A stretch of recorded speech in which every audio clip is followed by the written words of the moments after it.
Saiu no site Sputnik a matéria de 17 de agosto de 2016. O motivo do golpe, né, que a gente sabe muito bem que é o BRICS. Se BRICS renunciarem ao dólar, isso pode levar a consequências geopolíticas catastróficas. O potencial econômico dos chamados países emergentes não está esgotado, afirma o especialista alemão em finanças Ernst Wolff, em entrevista à Sputnik Alemanha. Os países dos BRICS, o Brasil, a Rússia, a China, a Índia e a África do Sul, já são atores sérios na economia global. Consequentemente, o dólar está sob pressão. As consequências geopolíticas desse fato podem ser dramáticas. Na opinião do especialista, os países BRICS possuem um grande potencial em termos de recursos humanos e naturais. Mas a maior parte deste potencial é usado não por estes países, mas por grandes consórcios que retiram as receitas das commodities para fora do país. O interesse principal das grandes corporações internacionais é ter mão de obra barata. O problema principal é que o lucro, passando através destes consórcios, volta para os países desenvolvidos. Isso significa que o potencial destes países está todos os dias sendo sugado, explicou Wolff. Quanto à economia chinesa, o especialista concorda que é impressionante, mas afirma que é difícil compará-la com as outras. Agora, a China é o maior parceiro comercial de 170 países. Em comparação, os Estados Unidos são o maior parceiro somente de 70 países. Mas a China está dependente das exportações. O que é também importante é que o crescimento de sua economia depende completamente de créditos. O nível da economia de créditos na China é mais duvidoso que o nosso. Além disso, a China sofre de muitas lacunas, por exemplo, no mercado imobiliário, disse ele em entrevista à Sputnik Alemanha. Nos últimos anos, a China provavelmente atingiu os Estados Unidos em termos de poder econômico.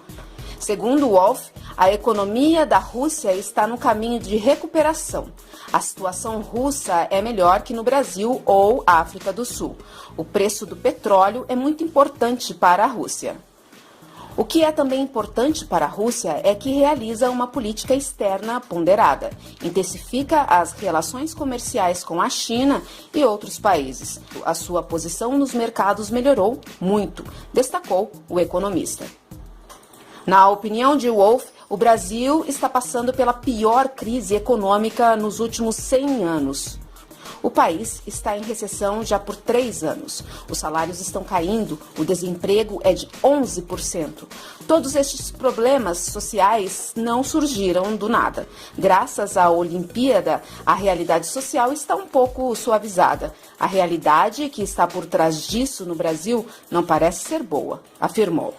Quanto ao novo Banco de Desenvolvimento dos BRICS, o especialista em finanças sublinhou que a entidade começa a ganhar peso na economia mundial e que os Estados Unidos já estão insatisfeitos com isso.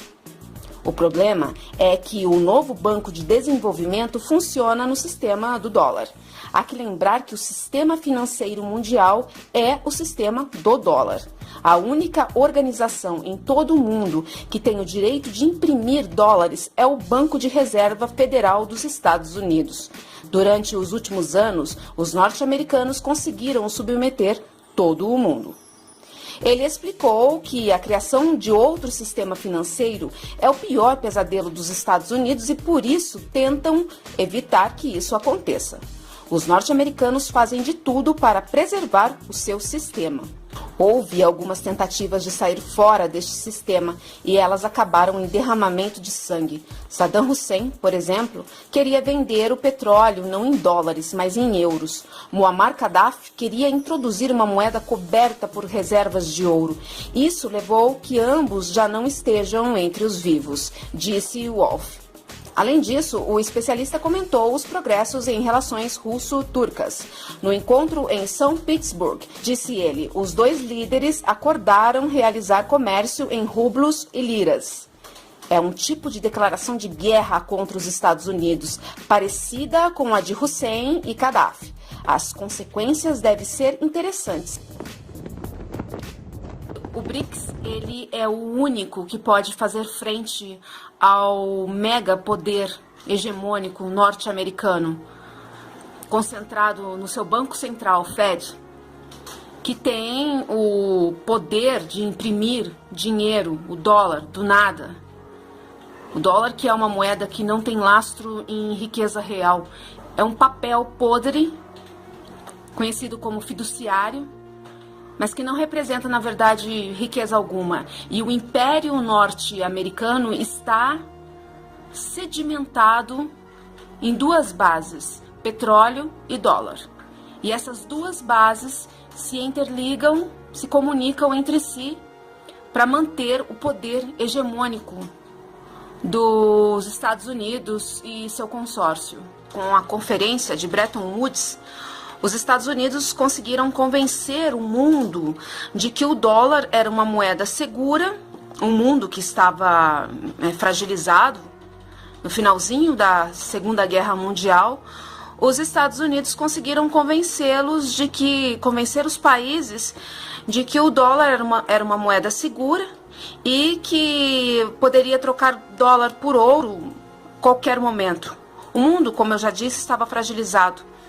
E foi muito fácil conseguir tornar o dólar como a única moeda de reserva internacional.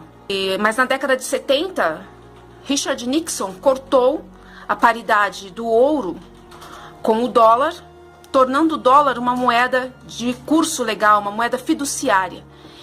E desde então o dólar não representa riqueza alguma. Ele sanguessuga os recursos naturais de outras nações, principalmente o petróleo, através do petrodólar, que é o grande motivo da morte de Saddam Hussein, de Gaddafi. Ou seja, qualquer um que ousa sair dessa configuração dólar acaba sendo tirado de cena. E a partir do momento que o dólar não estava mais vinculado ao ouro, ele deu muito mais poder para o império. E a partir de então se lastreia em dívidas, na debitocracia, porque o endividamento público ele acaba dando lastro ao dólar, principalmente a dívida pública norte-americana. Ela é uma grande financiadora do dólar, porque os países que são detentores dos títulos da dívida pública norte-americana, eles estão assegurados as suas reservas em quê? Em dólar. Então, o endividamento público norte-americano financia o dólar também. E é por isso que a China está vendendo os títulos da dívida pública norte-americana, está deixando de ser uma das maiores credoras do endividamento público dos Estados Unidos. E para o Brasil também não é bom ser um dos maiores credores dos Estados Unidos, porque o endividamento daquele país somente financia a moeda que não tem lastro. E a partir do momento que o Banco Central norte-americano tem poder para imprimir o dinheiro do modo que ele bem entende, ele pode injetar quantidades grandes de dinheiro na economia norte-americana e mundial também, e gerar crises. Eu tenho uma séria suspeita de que a crise de 2008 foi causada por uma liquidez insuportável nos bancos, que levaram a oferecer empréstimos, principalmente no setor imobiliário, e isso causou a grande bolha. E se você for ver todas as crises, as grandes crises mundiais tiveram como antecedente ambientes de muita opulência. Então, a partir do momento que os Estados Unidos, que um banco central que é privado, o Fed norte-americano é um banco privado, isso não é teoria da conspiração, minha gente. Basta pesquisar que vocês vão encontrar qual é a natureza do Banco Central norte-americano, que desde 1913 pertence a famílias, à elite mundial.